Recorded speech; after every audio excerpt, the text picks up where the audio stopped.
I'll go ahead and open us in prayer, and then we'll get started. Father, I thank you that you're with us tonight. I thank you that you sent your Son to die for us. I thank you that we have a relationship with you. Father, I do ask that if there are those who are hurting in here, whether we can help those who are outside of here that are hurting, that we would use this to learn about that and learn what to do. I thank you for all you've given to us, and I ask all these things in Christ's name. Amen. It seems ironic, and it certainly was not planned, but week 1 was last week 2 was this week. It's kind of a strange week to be talking about death and depression considering what happened this week and everything. So I guess maybe it makes it even more pertinent because 2 things we can see. Number 1, we've talked about how to handle it right. Number 2, I have seen unbelievable, disgusting ways of how to handle it wrong. Some of the things I've said, I keep looking at it and I keep saying, no, please tell me this is just kind of a nightmare we haven't woken up from yet or something as far as what people are saying. It's funny because I was at a meeting with another club that I'm in partway through the week, and most of the club's conservative. There's one guy who's a wild liberal, and basically, I mentioned what I've seen on MSNBC with the one guy, basically saying the guy brought his own assassination on himself and cheering for it and everything else. He got mad at me. He said that never happened, on and on and on. Well, later on that night, that's when I emailed him and say, did you notice MSNBC just fired the guy I told you about and he apologized for it? So it got to the point where even the liberals didn't believe what was happening in some cases because it was so bad as far as what was being said. So I don't want to go too much into that, but I will say it's been an interesting week to watch this and think about what's the right way and the wrong way to handle death and depression. Let's go ahead. If you remember last week, one thing we were talking about quite a bit. Basically, last week we were trying to set the stage for what is the basis for us having hope and us not acting the way the world acts. We talked about how the world acts, and the idea is last week was kind of a building block week where you have to look at that stuff and say, okay, what are we basing this on? Because I don't want this to just be my opinion. And one of the things we kept coming back to is it really all comes back to the resurrection. And if the resurrection is false, then everything else we're talking about is false. It's interesting because this week I did hear a rebroadcast of a video of one of the debates Charlie Kirk had with a student. And what he said is he brought it all back and he said there's 2 things, the resurrection and creation. And if God could create the planet and could rise from the dead, everything hinges on that. And he's really right in what he said, and that if you believe that, it's not hard to believe the rest of the Bible. On the other hand, if either one of those is false, as Paul said in 1 Corinthians 15, then we're the most pathetic and pitiful people on the earth. So we're going to go ahead, I want to say 1 or 2 more things about that, and then we're going to go into an example in the Old Testament. If you remember, the last thing we were talking about is the ability to fulfill what was being said. We were talking about the fact that Jesus... we were talking about the fact that what is the authority that our hope is based on? That we have this hope, but what's the authority of it? It came down to to God himself being the authority because he was the only one who was qualified to essentially ratify the treaty between us. One of the things, like I say, is it goes in, we talked about that verse, it talks about by God's word, it says literally by the word of the Lord, meaning that is the authority it's based on. One of the things that came to mind, I don't think I've ever told you about this, but Linda and I went on a cruise. One of the cruises we went on was from Los Angeles to Hawaii, 5 islands, and then back to Los Angeles again. Did I ever tell you what happened with the pilot? If not, okay. We had one night where we were docked, I forget which of the islands it was, and it was not Princess Cruise's fault in this case, at least what happened initially wasn't. But if you know anything about ships don't just come sailing into a harbor. They have to be taken in by the pilot. The pilot comes out, he gets on, the captain's no longer in charge of his boat once you start going into the harbor. The reason is because you want somebody that knows every rock, every stick, literally everything in that harbor that's going to happen, and the pilot knows that, okay? We were on the ship, and the pilot went and climbed, he has to get off his little pilot boat and get onto the ramp for the big ship. He slipped and got sucked into a thruster. And there were probably 300 or 400 people at least, I didn't see it, but everybody's telling us about it, that saw it happen. And literally, I mean, there was nothing left. I mean, it was just something where there were just pieces. That wasn't Princess Cruise's fault. He fell off, okay? And there's a reason I'm bringing this up. The next day, we had all gone on the internet already, because the internet, cruise ships have internet now. And this is years ago now, but the cruise ship had the internet, and we're reading stories about how, well, they brought the remains to this morgue because, the guy was dead, there was nothing that could be done, they did no way to try to revive him. I mean, he's literally just shredded, it's the only way for it. And you know what the thrusters are? They're not the big propellers in the back, they're on the sides. They literally can make the boat, you can be on the boat and the boat will just go sideways on you. So that's the thrusters, so they're very powerful. Well, what happened was, partway through the day, and we've been heard some of the Princess people talking about it too, wow, really horrible thing, never seen it before. Partway through the day, the captain comes on the ship and makes this announcement. And the announcement is, we know that, you're upset about this and everything, but we just want to let you know everything's fine. He had some minor injuries, but he was taken to the hospital. He'll be out in a day or two. Everything is good, on and on and on. And we're like, wait a second. We know this isn't true. Lynn and I went into a gift shop. I'll never forget it. The two of us were in there and one person in the gift shop. We just want to see what happened. And I talked to the girl behind the counter. We talked to her and we said, so tell us, what really happened with the pilot, okay? And she looked at us, she knew what we meant, and she said, I have been instructed by Princess Cruises to tell you he's all right. Oh. And then she just kind of looked and it's like, we know what she meant. And she wasn't lying, she was told by Princess to say that. Here's why I bring that up. When you're on the sea, especially once you get into international waters, the captain is the law. That ship is the law. You don't have the alternative of saying, well, I don't think I want to do that or something. You'll end up they literally have little ship jails and stuff like that you can be thrown into, okay? And here's the problem you've got. We have a person who is the captain of the ship who is now a known liar that has no credibility whatsoever. None. And they kept telling us the whole way through, oh no, they're fine. And privately they're saying, no, the guy was shredded. The point is, anything that captain said from there on out would have been suspect. If he came out and said the sun was up today, I'd have grabbed an umbrella. Because he had no credibility. Everything comes back to the credibility of the word of the person making the guarantee. A guarantee is worthless if you get it from a company that didn't plan on honoring it anyway. That's why it's so critical here when we're coming back to this with the reason for our hope is by the word of the Lord. That comes right out of 1 Thessalonians. And literally, God is the guarantor and God is the reason for this. And we don't have to worry about what if we cross into international waters? Is God going to be different? Is God going to change? Is God suddenly going to change his mind? No, because God can do and will do anything and everything he says, no exceptions, period. So I think that's important to look at there because God has a perfect reputation. And that's what his guarantee is based on. I never worried about if God could actually fulfill it or not. And again, if he can do the resurrection and he can do creation, there's probably not really anything we got to worry about. Oh no, it's beyond his power to do that. The other thing I was going to say regarding one last thing about this, about what's going to happen, is that whether we're alive or whether we're dead, and the Thessalonians were being told this in the passage we were finishing up, it really didn't matter because God can bring back anybody from the dead. If you've died already, there's going to be no problem with the resurrection because it's within God's powers. He can still do the resurrection. It doesn't really matter. And remember, some Thessalonians were concerned if they already died, were they not going to be able to come back? Because they thought, well, they died, they missed the boat, and therefore God wasn't going to bring them back. So that's just to kind of wrap up that, and again, go back to the authority of what's saying it. Now what I want to do is kind of pivot, and I want to look at the example of David in the Old Testament.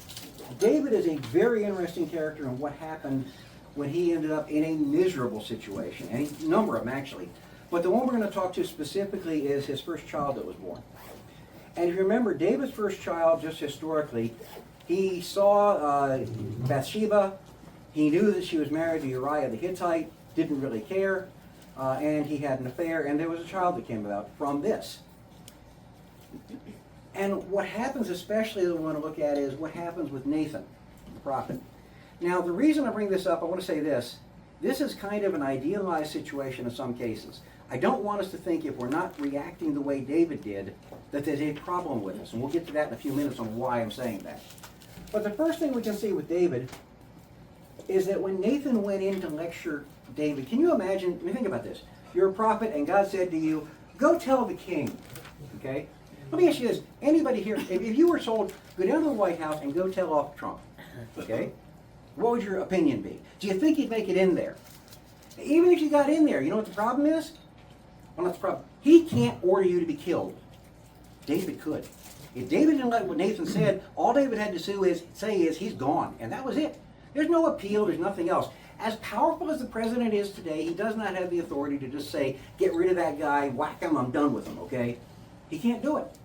But back then, when Nathan went in to take on David, that's exactly what he was doing. We'll start in 2 Samuel. We're going to be looking at 2 Samuel chapter 12 rather.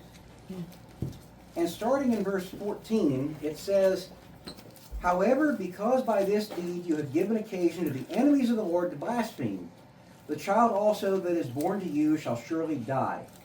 The first thing we see here is that David was getting a bad reputation because of what he had done.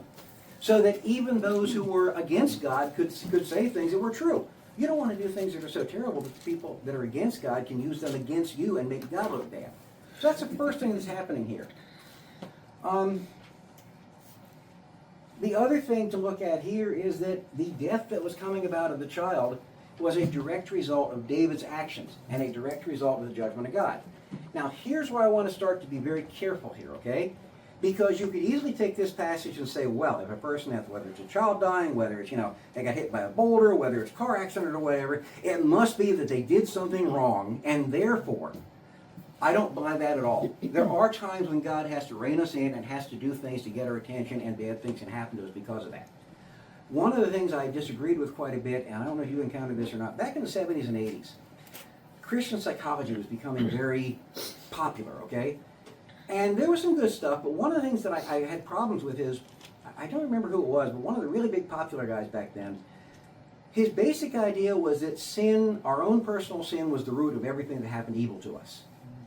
And that no matter what it was, if you got back to the root of the sin, you'd find out what you had done wrong, and therefore, God could forgive you for it, and you get straightened out. Didn't matter what happened, if you had a problem, if you were depressed. How do you get out of your depression? Find out what your sin is that's causing the depression. And again, I wish I remembered the guy's name. I don't remember. Back in the 70s. And he was one of the popular ones. It wasn't Jay Adams, was it? No, I don't think it was Jay Adams. No, I don't remember nothing him at all. I could be wrong, but I have one of his books back a ways I used to. But the point is that I want to say right off the bat, that is not what we're teaching here. That's not what the Bible's teaching. There are cases where it's true. People bring on their own difficulties. I mean, if you decide you're going to spend half the day shooting up heroin, and then you say, I don't know what's wrong with God, he won't give me a new house. Well, there might be some connection you could come up with, okay? If you decide, we were talking about somebody that we knew years ago on the way here. Someone who had all the talents to earn a living, no drugs or anything, but had all the talents to earn a living and support his family, and yet every time he had a chance to get a job, basically, get a few weeks into the job, I don't really like this, I don't want to do it, he quit, and that'd be the end of that. He'd be out of work for 6 months at a time. He never did support his family. He barely supported himself. And so again, was he bringing on his own problems? Yes, he was. There are times when that happens. But we got to be careful not jumping to the conclusion someone has done something wrong because something bad happened to them. I haven't seen it happen, fortunately, much in this church, but I have seen it in other churches. If you've been around and seen it, you probably have also, where, we want to look down on somebody because bad events have happened to them. It's just simply not, I would never try to connect them like that. Even, for example, I'm going to say this week again, look at what's being said by the left, and you've got over and over, Charlie Kirk brought it on himself and he deserved to die. I certainly don't believe that, but that's what's being taught on many, many websites, even on TV, and I said the guy from MSNBC that got fired for it. There's not that connection is what I'm trying to say. Question, or thought I heard somebody say something. Well, Yeah. There's always that passage in the New Testament, who sinned, him or his parents? Yeah, exactly, in the Gospels. He was born blind. Right, exactly, and it turned out neither one. Right. I'm not familiar with that. Basically, there's a passage where people would ask, in the time of Christ when he came, there was an idea in a lot of Judaism that if someone had a infirmity, blindness, lameness, whatever, it was brought on because it was either their own sin or their parents' sin. Okay, I remember that. And that's what he was saying is, which one was it? And Christ was saying, neither one. That's not the way it His works. disciples were asking this question. Right, exactly. But the point is, no, that's not how it works. If we look at the next few verses, 15 through 18, it says, So Nathan went to his house. Then the Lord struck the child that Uriah's widow bore to David, so that he was very sick. David therefore inquired of God for the child, and David fasted and went and lay all night on the ground. The elders of his household stood behind him in order to raise him up from the ground, but he was unwilling and would not eat food with them. Then it happened on the seventh day the child died. And the servants of David were afraid to tell him that the child was dead, for they said, Behold, while the child was still alive, we spoke to him, and he did not listen to our voice. How then can we tell him that the child is dead, since he might do himself harm? I want to start with verse 15. So Nathan went to the house. Then the Lord struck the child that Uriah's widow bore to David, so that he as very sick. Does anything in that verse strike any of you? Anything catch your attention? Uriah's wife. Uriah's wife. I mean, that right off the bat, that's basically got a smack in David's face. You know, like he's not saying David's child. He's saying, or Bathsheba rather. He's saying Uriah's wife, which, as far as God's concerned, that's who he stole him from. So I think that's important to note again that God was very upset with David because of what David did, and for good reason also. If you remember, this wasn't simply a little killing. This was literally the troops deliberately withdrew and left Uriah up front to be killed. It was a murder. There's no other way to put it. It was a murder. So the first thing I saw, it says Uriah's widow, Uriah's widow, it's here, not Bathsheba. And it was Bathsheba, but that's what he said. The other thing, too, is as far as how David felt, he was so bad off, he wouldn't eat, he wouldn't get off the ground. He literally probably been laying on the ground for 7 days. That is bad depression. And I don't know if any of you have been through that or not, but even, I don't think it's been 7 days that I've been that consistently, but there are times when, it might be hours or even a day or something like that, when you just can't even get up because of the depression. Things that happened many, many years ago. And if you've been through that, you get some kind of a taste of what he was going through. In addition to that, we can see that he was desperate and he was depressed. And what David did, the first thing he did, was that he sought God. And in some ways, he's trying to do a bargain, if you know what I'm saying. You do this, I'll do this. But in truth, at least he's going to the right person, so I don't want to criticize him too much for that. At least he's going to God for this. And when he's talking to him, he realizes and recognizes that, number one, only God can solve the problem. Because he can't solve it himself, okay? He tried to fix it by going to God, and then again, he tried to make deals. The other thing I was going to say, if we look at verses 18 in here, it talks about how incredibly upset and depressed he was. It was so bad that they were worried he would kill himself when he found out the child was dead. Is that abnormal? You ever been through that? Any other questions also? Go ahead. You're lucky you got one. Yeah, I'm just, definitely there are times when, you can be so depressed you can't get out of bed. Mm-hmm. Not questioning any of that, but it seems like we glossed over, and David fasted. Yes, that's true. So he was fasting, Mm-hmm. and then if we jump forward in the story, once the child dies, Mm-hmm. he gets up We're and he getting has there. food. Yeah. Right? Well, no, Yeah. but my point is like if you're in depression, Yeah. it's normally not I can't do anything else about it. Okay, I'm out of depression now. Right. So I'm just questioning whether or not that he's actually in depression for this. Okay. But that's going to throw off. Oh, Whether no, that's okay. Whether he's actually depressed. That's a fair question. Yeah. Whether he's actually depressed. I think he is. But here's the point. I think what we're going to see in this, and when we'll get to these other verses you're talking about, we're going to see that this is how David handled it. This was not realistic in most cases. I don't believe. Okay. I don't believe in most cases. And I guess that's one of the questions that is coming up here is, obviously, if we look at the example of David, what we should say is, if things are going wrong, we fast, we pray, we're depressed, etc. As soon as things we can't be solved, suddenly it's like, okay, it's okay, we're fine, we walk away and everything's cool. That's not the way it works. And whether he was depressed or not, the point is, that's simply not the way it usually works. And we're going to hit other verses here in other stories that show God understands that. We're going to show God does understand our emotions, and he's not just trying to say, okay, look, I told you once, 2 + 2 = 4, you know that, now get up and go. Okay? That's not what God's doing. I thought I saw a question, I guess not. The thing I'm trying to say here is David's reactions, I don't think are all that abnormal. I think this is something where, again, I know parents. I've been around parents who have lost a child. And while that child is, they don't know if he's going to live or die, they don't know how to handle it, and in truth, unfortunately, in some cases, they never did come out of it. I know people that have grieved for 10 years and died after that. I know one person now that I think it'd be fair to say she's been grieving for 33 years over the death of her child and never will come out of it. I just don't see it ever happening. So the point is that this is something where David, the grieving, I don't think was all that abnormal. What was abnormal was seeing what was abnormal was seeing how fast he snapped out of it. One other reason I would say I think he's depressed is because, think about it, the servants said, we better not tell him or he might kill himself. That goes to more, and maybe they were misreading them, okay? But I think there was some depression in here also as far as that goes. I think what happened was, in the end, what we're seeing is David literally said, okay, I'm going to follow the Lord no matter what. Now, I'll say something else. If you look at David, David has an unusual life. I mean, David's life is all over the place. And frankly, it's probably good that I'm not God, because David would not probably have been one of my favorite characters if I was God. I mean, I look at it, it's funny. I remember one time teaching a series on the great failures of the Bible, and one of them was David. Because David was the one person that God said, a man after his own heart. And yet this is a person who was a murderer, who was, an adulterer, who was, you name it, this guy had done it.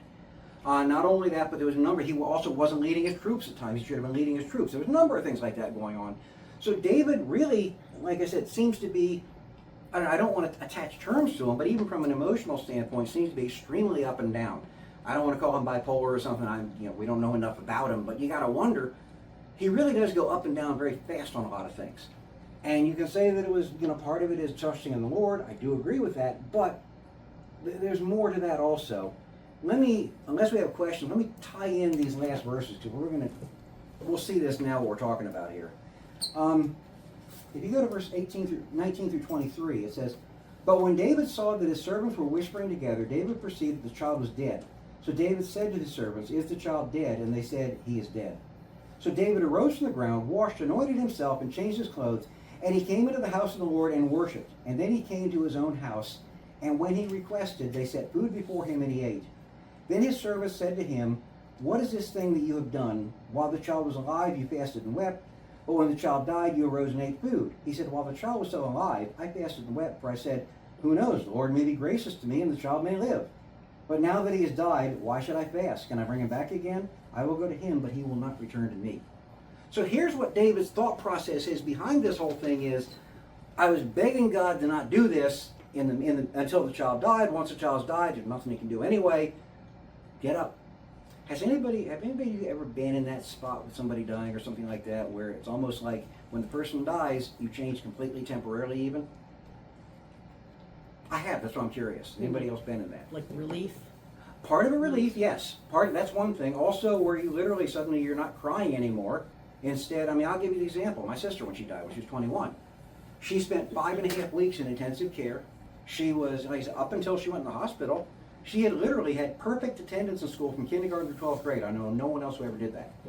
She just didn't get sick, period, which probably was a result of her condition. We didn't know that then.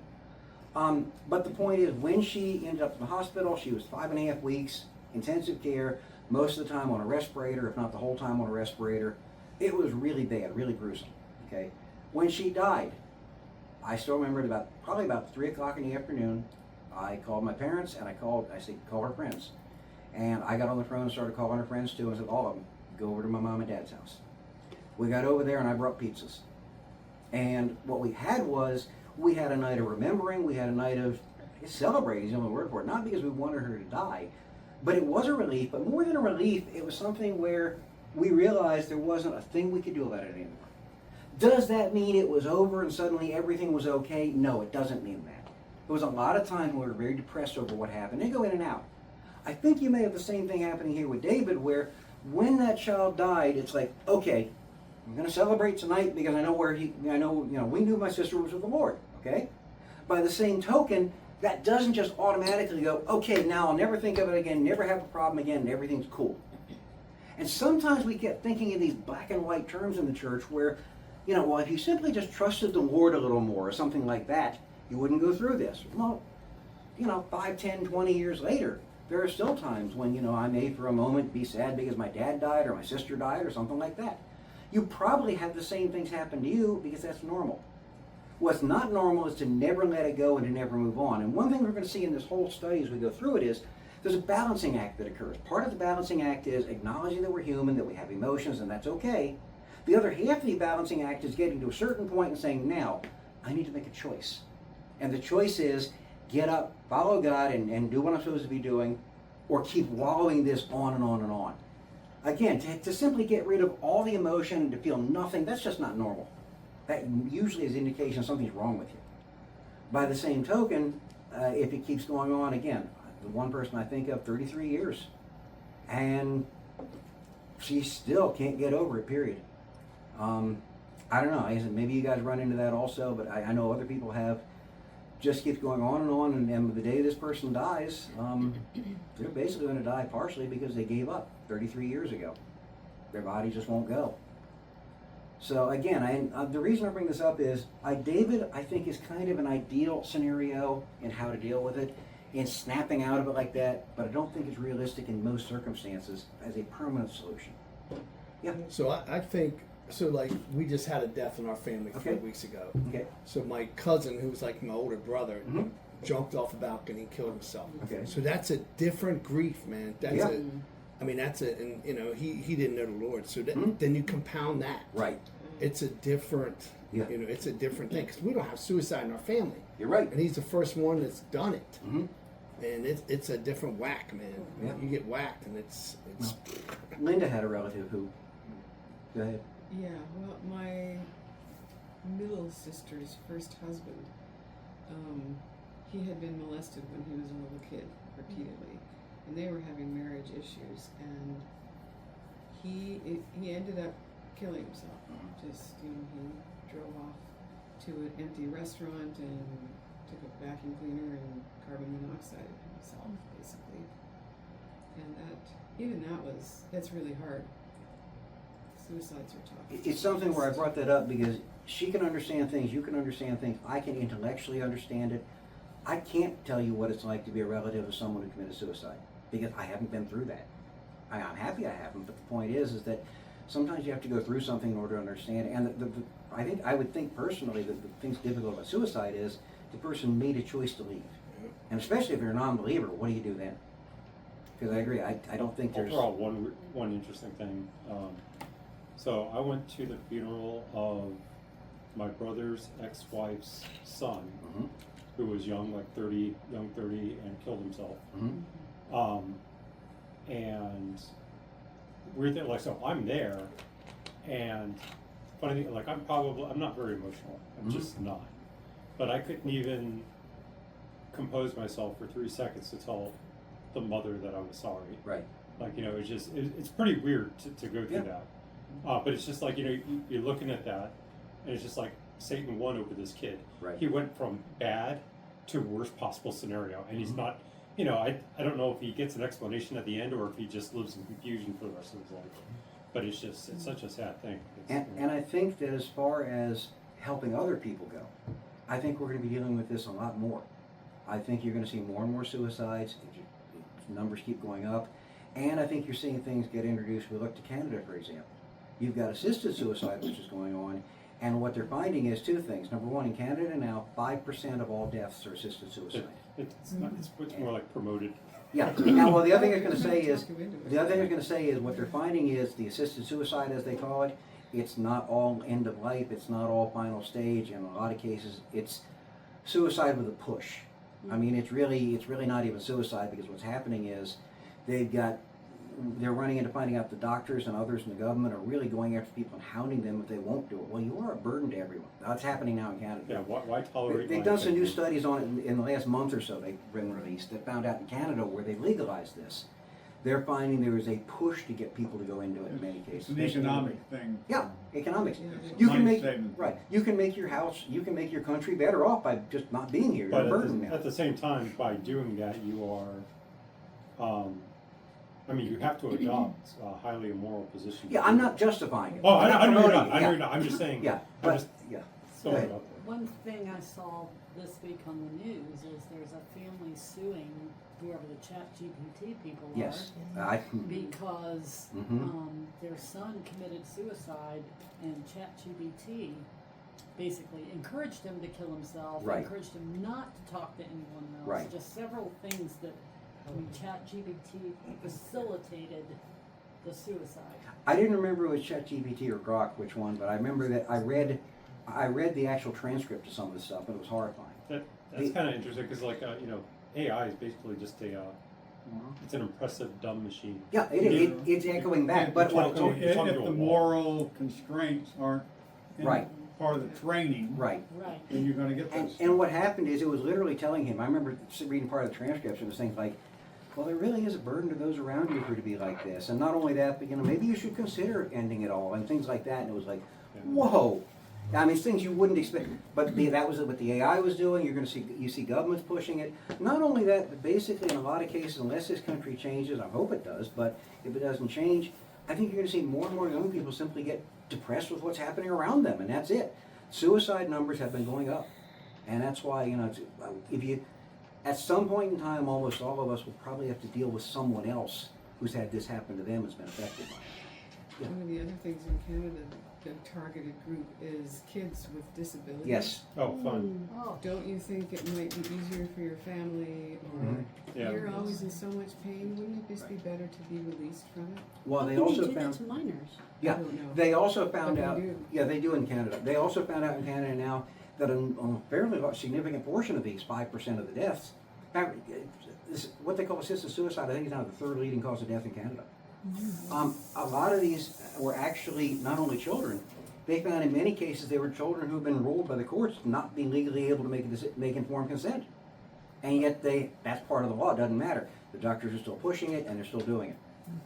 And it was amazing to find out when they actually started looking, even things like if a doctor prescribes the drugs, it has to go to a pharmacist, and the doctor has to notify the pharmacist that he's filling it for this purpose. Okay, they found that I think it was like 61% either were doing it or weren't.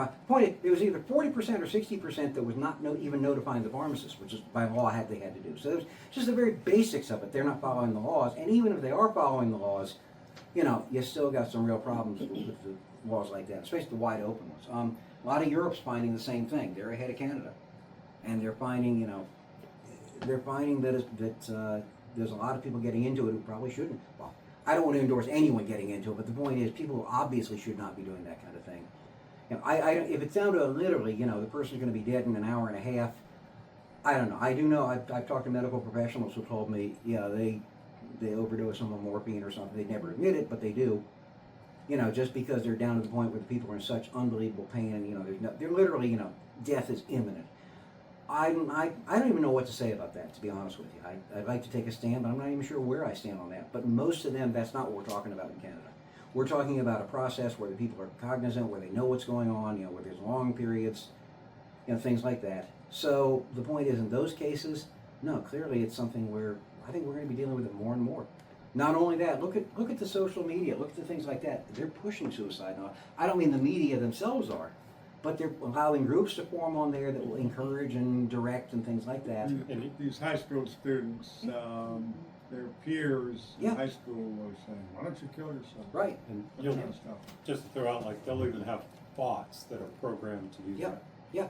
But even if we're not talking about that, the biggest thing I want to come back to here is I don't think we should be using David's reaction here as the ultimate of, if a Christian doesn't just snap out of it when the person's gone, then there's something wrong with him. That's not what's saying here at all.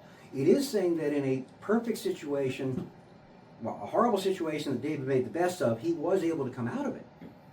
But again, I think we've got to be very careful taking our examples from this and saying, oh gee, everything's okay because now the person's dead and the person's just snap out of it, You ever have really overwhelming stuff and somebody just says to you, oh, buck up or whatever, you know what I'm saying?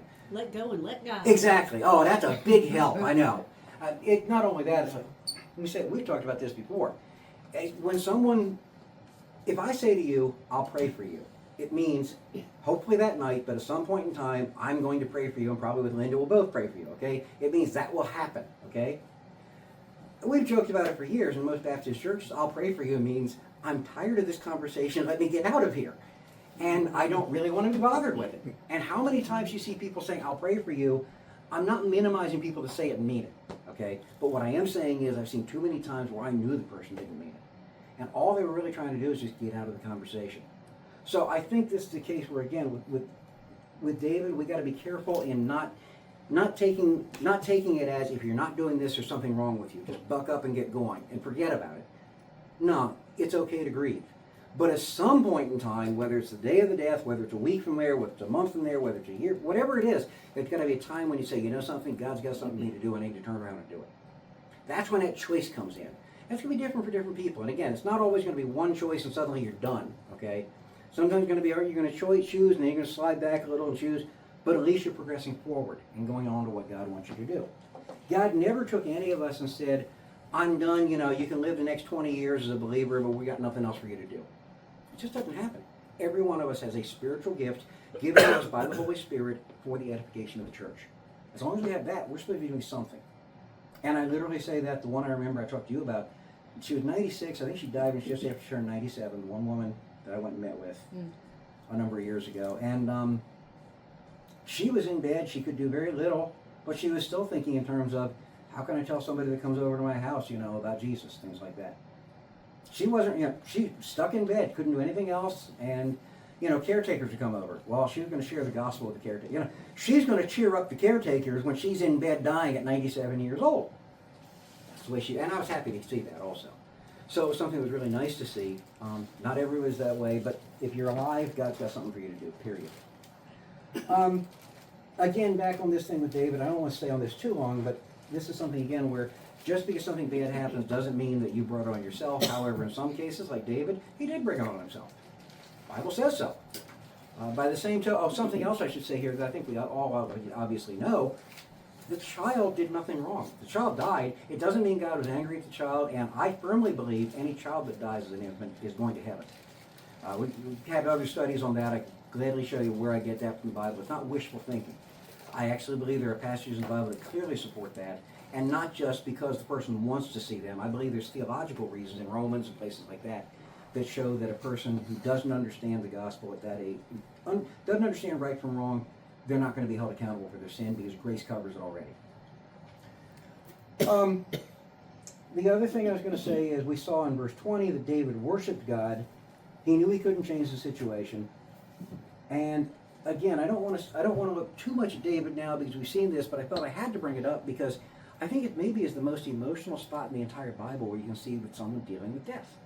And there's things that are good in here we can see, but there's also some things that we got to be careful not to apply in the universal, because if we do, you're going to have problems. The next thing I want to talk about a little bit. Now we're finally into that part 2 handout that I gave out. I want to look at some false beliefs, and we mentioned these a little bit, that Christians hold. We talked the first week about false beliefs that non-believers hold. You know, whether they believe in karma and nirvana, whether they believe in whatever, you know, or denial or whatever. There are also bad beliefs that we as Christians sometimes have, that you'll hit them in churches. I know you'll hit them. I've seen them. The first one is that Christians shouldn't have any sorrow. After all, we're saved. We just looked at this. We know that the basis for our hope is Jesus Christ. We know that God's word is authoritative. We know that God can do anything. Therefore, why in the world are you sorry about all this? After all, shouldn't you just buck up and move on? In the Spirit is joy. Yeah, exactly. Not only that, you're indwelt by the Holy Spirit. How can you make the Holy Spirit sad by doing what you're doing? Heard people say that. Now again, I think we've dealt with this some already, but there's something we got to look at here.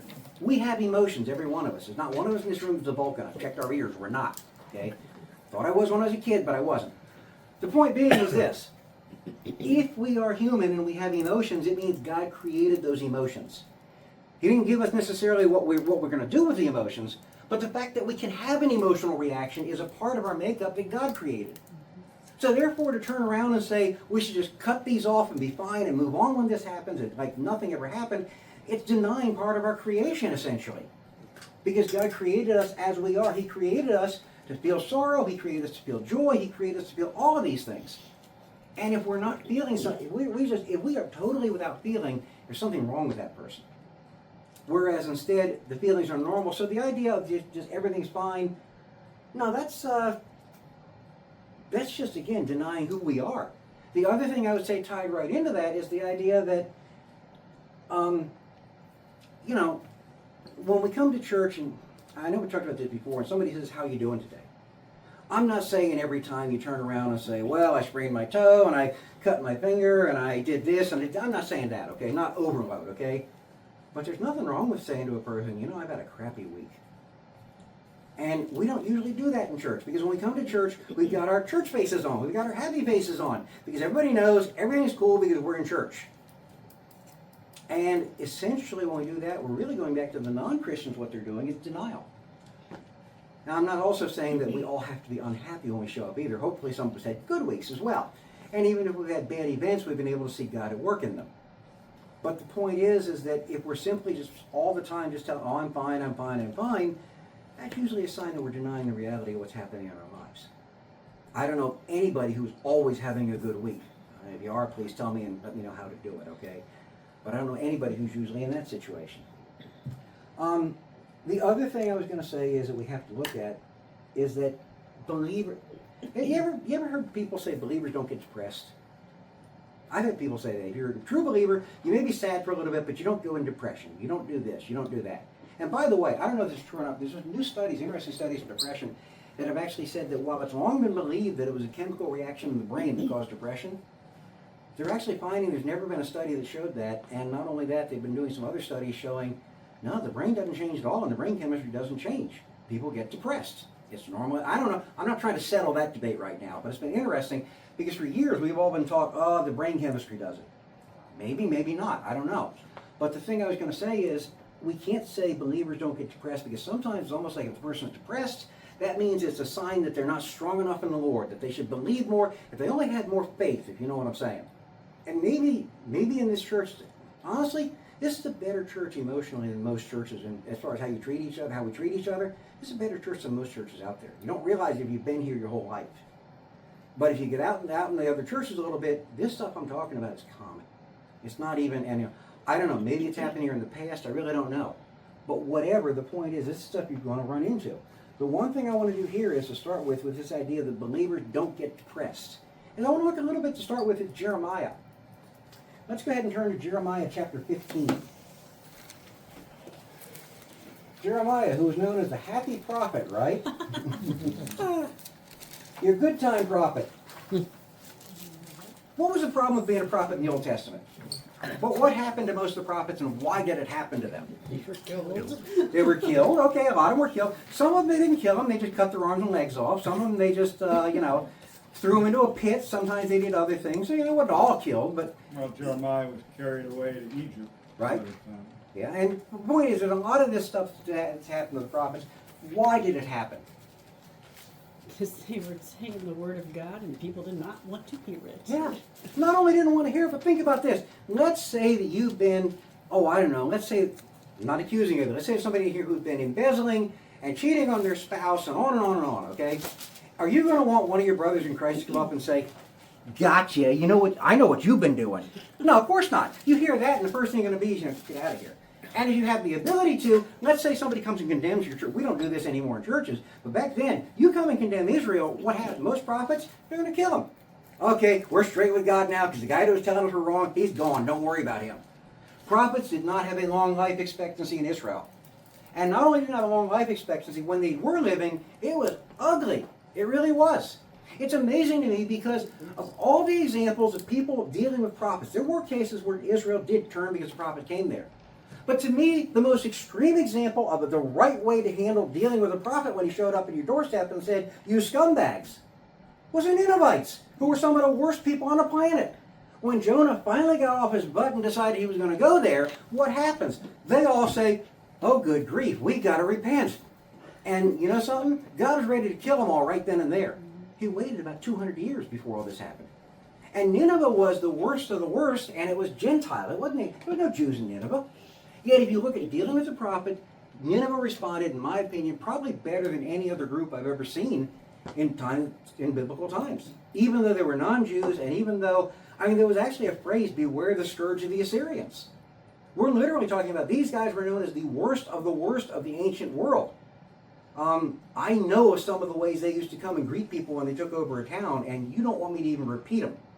Because seriously, there might be some people throwing up after I was done, after I told you what the Assyrians would do. And they'd literally come in and say, oh, you're not mayor, but whatever, you're the leader in this town? Good, you're the example. So here's what we do to people who don't agree with us and do what we want done, okay? So the Assyrians were absolute scumbags, but they turned and they repented and they responded properly to this prophet, which is amazing. But let's look at Jeremiah chapter 15, and we're going to start in verse 10. Oh, here. Jeremiah 15:10. Woe to me, my mother, that you have borne me as a man of strife and a man of contention to all the land.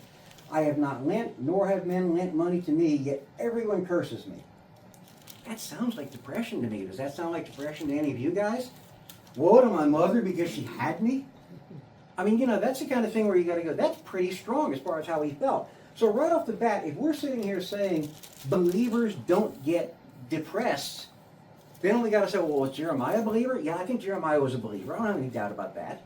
And the point being is he was doing what God wanted, and yet he was depressed. Now what happened to Jeremiah? Well, number one, aside from being taken away, they threw him into a pit or into a cistern, okay?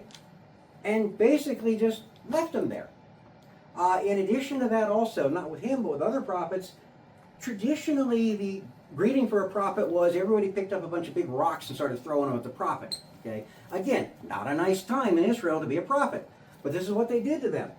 Not only that, Jeremiah went around for years, his entire life. Before I tell you, how would you love to have a job where you go your entire life and everybody you talk to says, "Get out of here, you scumbag." And you never had a person you ever changed over. And everybody just kept calling you names and throwing you into pits and throwing stones at you or whatever else. And by the time you died, you realized, I didn't change a single person's mind. Wouldn't that be a wonderful job?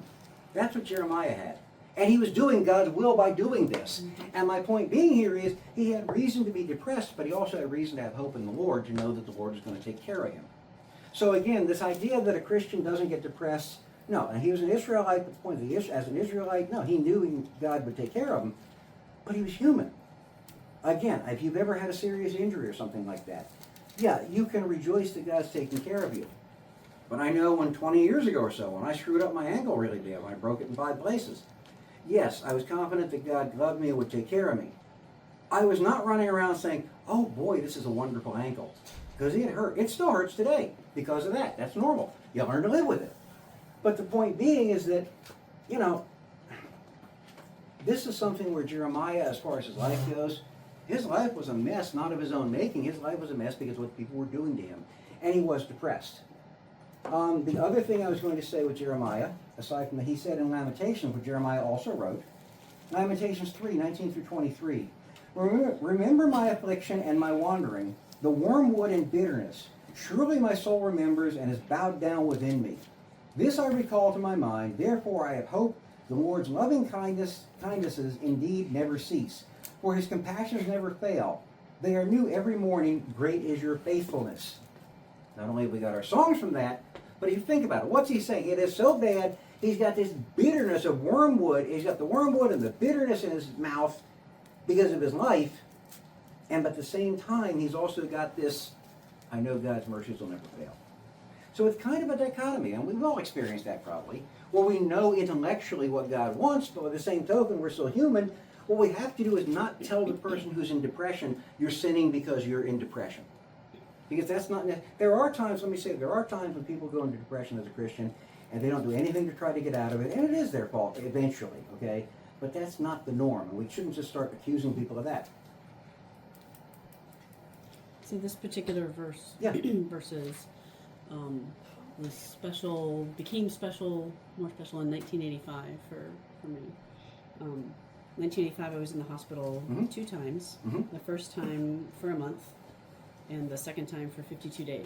We were counting. The second time, I did not. The doctor said you can't eat, so I didn't have food for over 30 days. And very, very sick. Yeah. And my mom spent the night with me, many, many, many nights with me there. Gotcha. And we were reading things together, and this verse. So there was a little whiteboard, tiny little one, that was above the bed, and so we would write that on there. And it became a matter of, like, sometimes you say the verse because, like, okay, this is a great verse, and it should bring me comfort. Should. Right? But you gotta keep reading over and over and over again to help it, like, get in, and you marinate on it, and so you can start to believe it more and more. especially when, you know, things just continue on and on and on. Like, oh, and look, and this is wrong with you. Oh, and Right. no, this is wrong, and you have this. Right. Yeah, exactly. So, It's a perfect example. And not only that, but think about this, and I think I already know the answer to what you're saying. Did it happen where you put that verse up and instantly, oh, well, that's the verse. Now I know it. Now everything's okay. well, no, that was my No, point. it- is you right, have that's to, fine. you have to say it. Right. Over and over and over. Even and when you you got to don't keep reminding believe it, you yourself. say it. Right. It's not something where it's fixed automatically, instantly. It's something that you have to remind yourself of, where it's going to keep going over and over and over again. And I think that's a great example of what we're talking about here. Again, Jeremiah knew what the truth was. But knowing what the truth was and being happy and smiley and everything else is not necessarily going to be, and I'm going wrong terms to use, but the point is, being content and not being depressed, that can be difficult from knowing it intellectually. And obviously, you know, I don't know, if somebody told me I couldn't eat for 30 days.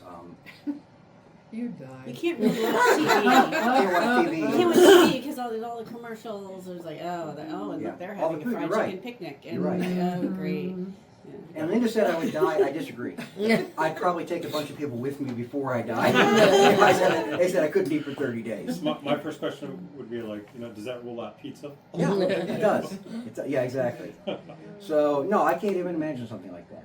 But again, what you're talking about there, you're talking about something where it's a great example. I'll say that, you know, we had the verse up there, Yeah. right? And so the first week, you know, okay, and the second, you know, and then when day 30 hits, Yeah. and you look over as a 15-year-old, and you look over and you see there's a little pump thing, and it has a little meter thing that Yeah. goes, and the meter just happens to say 674, which is the exchange for all of my friends, Oh, okay, the phone number yeah. exchange for all of my friends, and then you completely lose it. Yeah.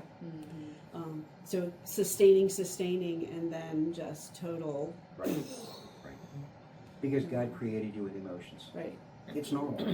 And again, it's something, it may sound simple, but I mean, you probably run into them too, Christians that you can tell there's just something missing because they don't allow people to have emotions. Or it's almost like they don't have them themselves either. They don't know how to handle things like that. And not only that, also the thing you got to look at is the person showing emotion just to show emotion, or do they understand true empathy? You know, some people might show emotions, but there's a difference between that and truly being empathetic towards someone, actually feeling what they're going through. I mean, not everything, but, you know, actually having a real care and concern because they're going through that. And I think that's something that, again, unfortunately, we're at a day and age where more and more people, you know, again, we have the assassination this week, we've got other things going on. We're hitting a day and age, and one of the reasons that we're hitting that, I think, is that more and more people simply don't have empathy. If you look at what a sociopath is or a psychopath is, one of the key terms there is they don't have any empathy for anyone else. All they can feel is their own selves. That's why they crave attention a lot of times too. Is their own, you know, to feed their likes, is because they don't have empathy for anybody else. If you read about what happened after this kid shot Charlie Kirk this week, if it's true what I read, man, he's just missing something entirely as far as empathy goes. It's just not there. He was actually seemed to be rejoicing in what he did. Were you going to say something? Yeah, isn't empathy like showing action, right? I mean, that's Well, so sympathy is like, oh, I'm gonna pray for you, right. but empathy is going over and cutting a man's grass while Well, he's. You know, I would say that's probably beyond empathy, but certainly that's what causes you to do that. Right. Sympathy is more of, oh, I'm sorry that happened to you. Whereas empathy is actually, you've got the feeling for the person also as well, where it's actually digging into you. You know, I don't know about you guys. It may sound weird, but this week, I actually felt sorrow for Charlie Kirk's family. It was rough. Okay? Yeah, I know. So I mean, things like that. That's more the empathy, whereas the sympathy is, gee, it's terrible that it happened. What you're talking about, I would say, is love. What you're talking about is where you step out and, I would clarify that more. Yeah. Because that sounds like empathy is so much better than sympathy. I would- Sympathy is like, Yeah. I think sympathy is genuine concern and feelings for the person. Right. Empathy is feeling the same feelings they do. Right. So. I didn't mean to belittle it, but yeah. Often just- because you've experienced the same. Right. I So- would say it's Exactly. like circumstantial, maybe. Yeah, you can't. So most of the time, we can only have sympathy Mm-hmm. unless even if we've experienced the same thing. I'm not sure we can actually have the empathy because it hits everybody differently. Yeah. So. Well, it does, but the thing is, you say, what they're finding is, again, I've read the psychology books I've read and stuff, is that there is a larger and larger chunk of people that are growing up that literally don't have any empathy at all. Right. It's just missing from their lives. They don't have the ability to feel, when someone else, when they inflict pain on someone else, it just doesn't register. I mean, honestly, if I were to walk up and, you know, just out of the blue decide to stick a knife in somebody or slap them or anything else, I don't see how I could do it because, I mean, in self-defense, yes, that's different, but I don't see how I could do it because honestly, right off the bat, it would make me feel so bad. Right. Whereas a lot of the people we're seeing now, like this guy, the assassin and stuff, probably they fall into the category of they can do that and it's just, they don't feel anything. Or maybe they feel a high for doing it. Right. Look at what happened on the train down in North Carolina, Charlotte this week. Yeah, exactly.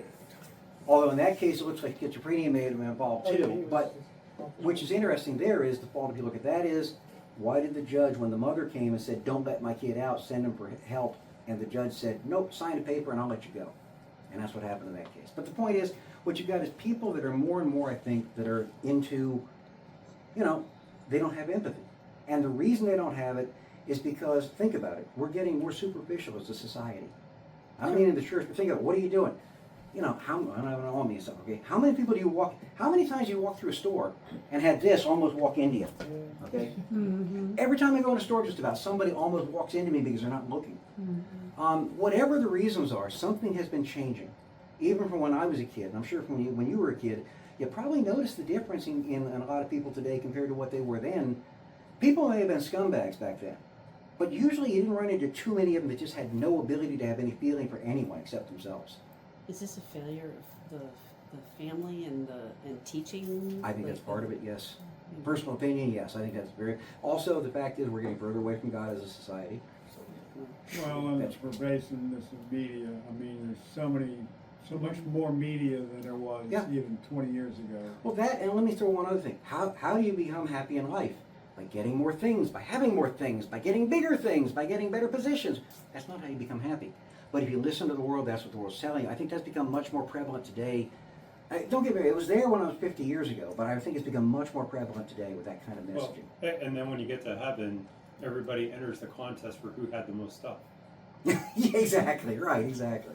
That's like the old photos. And I've then seen. God praises the one with, maybe the top 3 or something. Right, exactly. Top 3 on the board. Good That's job, you right. did great. What we should do in our church is have something, my dad joked about this years ago, was we should have piety points. We earn points for doing certain things. You can have a board in the back of the church, a tote board, so you can see who's the most pious in the church. And that way you don't have to worry about getting to know the people. You just walk in, oh, so-and-so's the most pious, so-and-so's the second most pious, etc.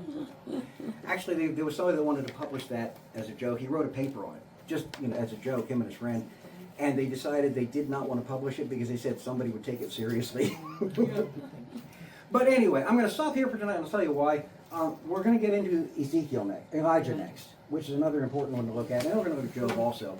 Then we're going to finally get more into more of the meat. We're still kind of laying the track work, if you see what I'm saying, laying the tracks here. And that we're still kind of looking at why do we feel this way, what do we feel, what's the basis of our hope, things like that we talked about. Next week we're going to I think we'll get through these other prophets and to get more into handling specific situations and things like that. But yeah, I was going to say, talking about this, honestly, it's good to talk about these things too, to recognize, okay, what is corrupting kids in our society and stuff like that, so that they don't have these feelings. What's doing it to us without realizing? I mean, we talk about the kids, we're not immune to it either. 60 years old, 70 years old, whatever age you end up being, you can still turn away at that point in time too. It's easy to happen, easy to get sucked in and stuff like that. Not only that, you want to know what's right, what's good, well, just look at the billboards and watch the ads on TV. It's easy to figure out what's going on, right? That's what the world's telling us, even though it's not true. Any other questions about for tonight? Yeah. I'm wondering if maybe this is part of what you've got planned. Mm-hmm. But what struck me is, so here, the few examples that we've actually made it through. Yeah. Not a critique. So, loss of a child because of your own sin, directed by God. With David, right. Okay, so it's huge things. Jeremiah never sees any Right. result from it. So these are huge things, whatever. And we also talked about just us dealing with death in general. Yeah. But we're also going to talk about things like, for example, you know, personal level things, but also things like how do you affect other people when you're depressed and won't come out of it. Not only that, can you have depression and fatigue in churches and things like that? Right. As an example, we talked about that last week. That's already in the thing to talk about later on. Right. So yeah, it just seems like it'd be good to explore the gamut Mhm. of depression sources Mhm. and how the depression is not necessarily the Severity. intensity of Right. this depression Right, does not necessarily correlate Right. to the event. right. And then there could be judging from others or judging by the person themselves, Mhm. evaluating. It just Exactly. seems very complicated. It is. And And one of the things you got to remember is we're still kind of. Now, let me take a step back. I didn't want to do a depression thing and death thing, talking about it and saying, here's what I think. I wanted to start with, here's the biblical thing, and we got more to cover also. Here's the biblical things we can look at so we can get kind of lay the basics, because the one thing you got to remember through this whole thing that's never going to change is what we talked about last week about the resurrection as our hope. Jesus Christ is our hope. That's got to be the foundation, because without that, nothing else means anything. And now what we're doing is digging more into, here's some examples, what was good about the example, what was bad about it. But you're right. I mean, not only that, honestly, I've known people, and I didn't say this to them, but in some cases it's like, how could you possibly be upset? That's like a paper cut to me, okay? And yet I've also known people that were like, okay, if I had half the stuff that happened to you, I would just be curled up in a ball underneath the blankets and not coming out, and yet they're fine. So, then it could be the same person. yes, and also sometimes, Reaction is it real? the same person. Is it real or fake? Right. In both cases. In some cases, people will, I'm fine. Why? Because after all, we're Christians, we're supposed to be fine. Inside, they may be torn apart. Right. On the other hand, I've also known people where, well, an extreme case where you go something like Munchausen's disease, where you have examples where people are always having things bad happen in order to get attention. Now again, we're generally not dealing with things at those extremes. But my point is, no, different things affect different people different ways, and we got to be sensitive to that as well. Because there's some things, again, that to me might be a nothing, that to others would be, whatever. And I certainly agree with that. We'll deal more with that. I'm just guessing we'll probably got about 2 weeks left, my guess is. We'll see what happens. But that's why I didn't want to set a time limit on this. And again, I think we'll have more discussion as we go on also. The large part of it is just setting the groundwork to start with. Anything else?